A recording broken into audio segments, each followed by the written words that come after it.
Hi, Patricia Berenson from the Trauma Healing Center of London.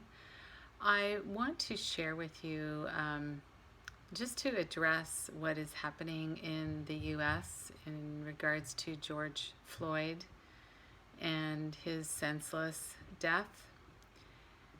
And I find as a Canadian that it's very, very troubling to watch something like that happening. And the reality is, it's been happening for years. It's been happening for years with colonialism, slavery, indigenous residential schools. The list goes on where our capitalist colonial culture has really taken from the lives of people who were here before us and who have been supporting our life over the years and at their expense. And I really think it's important that there is protest that happens. I think it's a really, really valuable thing to do because enough is enough. And hopefully this time we learn. Hopefully this time we make changes.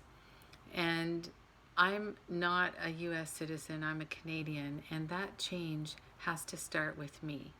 I need to look at my internalized ways of that I embody racism as a white person in our colonial culture.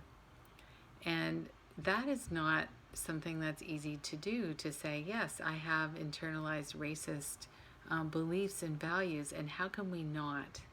How can we not have those as a white person? We have been steeped in that. We have been raised with values of other people are less than us because they're not white, because they're different, because they're whatever. And so I really think the protests are an important way of standing up and saying, like, enough, enough. And I certainly stand in solidarity with police brutality, that is not something we want in our culture. But it's not just about them, because that's the whole thing, to create us and them. It's about us. It's about me. It's about my own belief systems that I perpetuate in an unconscious way. So it's my responsibility to become more aware of my privilege, my power, my injustices that I perpetrate on a regular basis, not because I intend to, but because they are those little microaggressions of omissions that I don't include in my examples when I'm teaching, or tons and tons of things.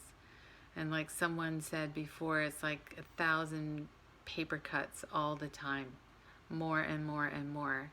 And it really, really needs to stop. So I invite you to look at how racism is a part of your life, on very small ways perhaps.